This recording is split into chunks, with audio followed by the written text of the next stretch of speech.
बिस्मिल्लाहिर्रहमानिर्रहीम। अस्सलाम वालेकुम नाज़रीन, आपको एक दफ़ा फिर अपने यूट्यूब चैनल पर खुशामदीद कहता हूँ। नाज़रीन, आज की इस वीडियो में हम लोगों ने दो चीज़ें जो हैं वो डिस्कस करनी है। पहली तो ये है कि जो इमरान ख़ान की जेल भरो तहरीक है उसके हवाले से कुछ बातें डिस्कस करनी हैं कि अवाम, जैसे मैं पहले भी बता रहा था कि अवाम उस तरीके से इमरान ख़ान का अभी भी जो है वो साथ नहीं दे रही जो कि इमरान को रिक्वायर्ड है। इस चीज़ का सबूत ये है कि पेशावर में, पंजाब में और कई शहरों में जो जेल भरो तहरीक का आगाज़ हुआ तो हम लोग, इमरान खान साहब भी और हम लोग भी एक्सपेक्ट ये कर रहे थे कि लाखों का नहीं तो चलो हज़ारों का ठाठी मारता समंदर निकल आएगा, वो गिरफ्तारी देगा और ज़ाहिर है पुलिस जो है वो गिरफ्तार करने पर मजबूर हो जाएगी, क्योंकि दफ़ा 144 लगी हुई है। 2 बंदे एक जगह पर, 4 बंदे एक जगह पर इकट्ठे नहीं हो सकते, लेकिन जब ये सारी इकट्ठे होंगे तो फिर मजबूरन पुलिस अपनी कार्रवाई करेगी और गिरफ्तारी देगी। लेकिन हम लोगों ने देखा कि चंद एक जो रहनुमा हैं, मसलन जिनमें शाह महमूद कुरैशी हैं, असद उमर हैं, वलीद इकबाल हैं, आपके राशिद शफीक हैं, फयाजुल हसन चौहान है, या आपका जुल्फ़ी बुखारी हैं, इस टाइप के बंदे जो हैं उन्होंने मुख्तलिफ जगहों से गिरफ्तारियाँ दी हैं और कुछ चंद एक कारकुनान ने भी गिरफ्तारियाँ दी हैं। लेकिन जो हम एक्सपेक्ट कर रहे थे कि बहुत ज़्यादा हज़ारों की तादाद में गिरफ्तारियाँ होंगी, अवाम आई तो है, लेकिन अब आप देखें कि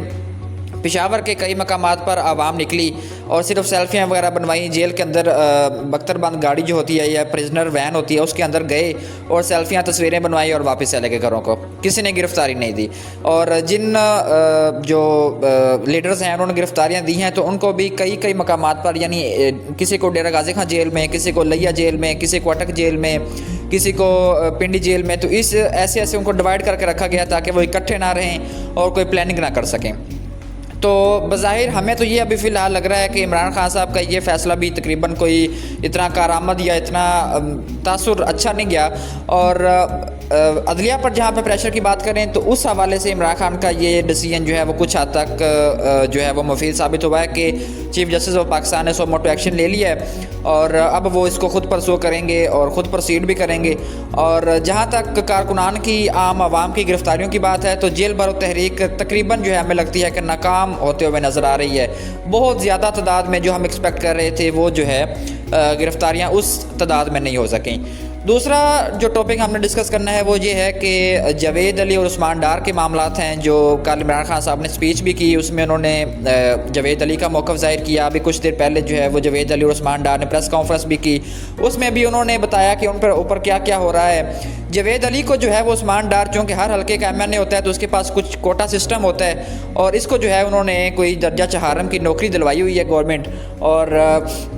जब इंटेलिजेंस को या कुछ ऐसी एजेंसीज़ को पता चला कि जावेद अली जो है वो उस्मान डार के रेफरेंस से लगा हुआ है तो फिर उन्होंने जावेद अली को उठाया और 2-3 दिन, जावेद अली के मुताबिक 2-3 दिन उनको जो है वो तशद्दुद करते रहे कि आप उस्मान डार के ख़िलाफ़, इमरान खान के ख़िलाफ़ कुछ ऐसी ज़ुबान या कुछ ऐसा बयान इस्तेमाल करें कि जिससे हमें उस पर जो है वो गिरफ्तारी और कार्रवाई करने का मौका मिल सके और हमारे लिए आसानी रहे। जावेद अली, चूँकि ये जो बंदे हैं ये समझते हैं कि हर बंदा जो है जिसको ये डराएंगे, धमकाएंगे, वो इनकी बातें मान लेगा। वो लोग और हैं, वो बुज़दिल लोग और हैं। इमरान खान का ये क्रेडिट देना उसको ज़रूर बनता है कि उसने आवाम के दिल से जो है वो डर निकाल दिया है और फिर ये अब आवाम उस नेच पे आ चुकी है कि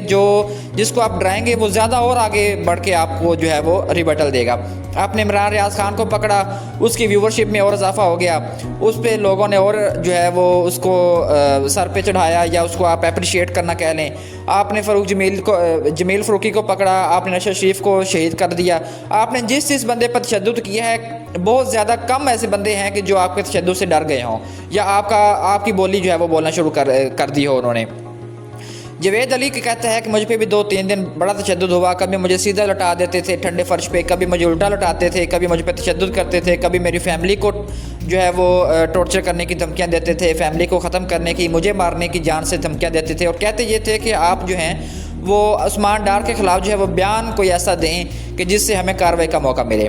तो ये जो कार्रवाइयाँ हैं ये माजी में भी होती रही हैं और ये सियासत, इस तरह की गंदी सियासत जो है ये नून लीग की पहचान है। नून लीग की पहचान है कि वो बेनज़ीर की गंदी तस्वीरें, नंगी तस्वीरें हेलीकॉप्टर के ज़रिए फेंकें। नून लीग की जो है ये पहचान है कि वो किसी के नजीबा वीडियो बनाकर उसको ब्लैकमेल करे, और ये हमने तारीख में देखा है, हमेशा शुरू में ऐसे ही होता आया है। और नून लीग ने जब भी सियासत की है, जब भी इनकी सियासत पर कोई बुरा वक्त आया है, तो इन लोगों ने ऐसी ब्लैकमेल करने की कोशिश की है। और जब कोई अदारा इनके खिलाफ कोई इस तरह की वीडियो निकाल के ले आए या ऑडियो निकाल के ले आए जिसमें वो बता रहे हैं कि समा को नहीं देने आपने,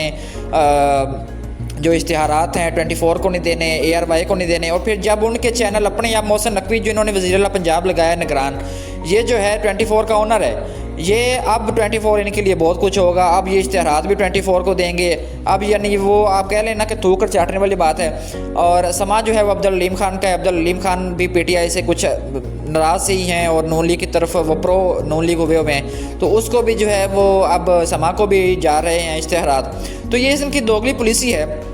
और ये बस ऐसे ही चलता रहेगा। नून लीग जो है वो लोगों पर तशद्दुद करते रहेगी, जो बुज़दिल होंगे वो लोगों से डरते रहेंगे और इनका जो जैसे ये कहेंगे उनका कहना मानते रहेंगे। और जो बेसिकली बात यह है कि जब एक सिंगल पर्सन की बात हो तो वो फिर और बात होती है, लेकिन जब फैमिली को टॉर्चर करने की बात की जाए, उनके बीवी बच्चों को तशद्दुद की बात की जाए, तो वहाँ पे आके फिर जो है वो बंदा जो है वो थोड़ा नरम पड़ जाता है और फिर यकीनन जो है वो, और फिर ये बिल्कुल वैसे ही है कि जैसे हम इंडियन मूवीज़ में या कुछ मूवीज़ में देखते हैं कि वो एक बंदे को फैमिली को गिरफ़्तार कर लेते हैं और फिर जो है वो बंदे से अपने मतलब के बयान लेते हैं। अल्लाह माफ़ करे इस तरह की सियासत से, हमारे पाकिस्तान की सियासत को इस तरह के सियासतदानों से वो बाज रखे और दूर रखे।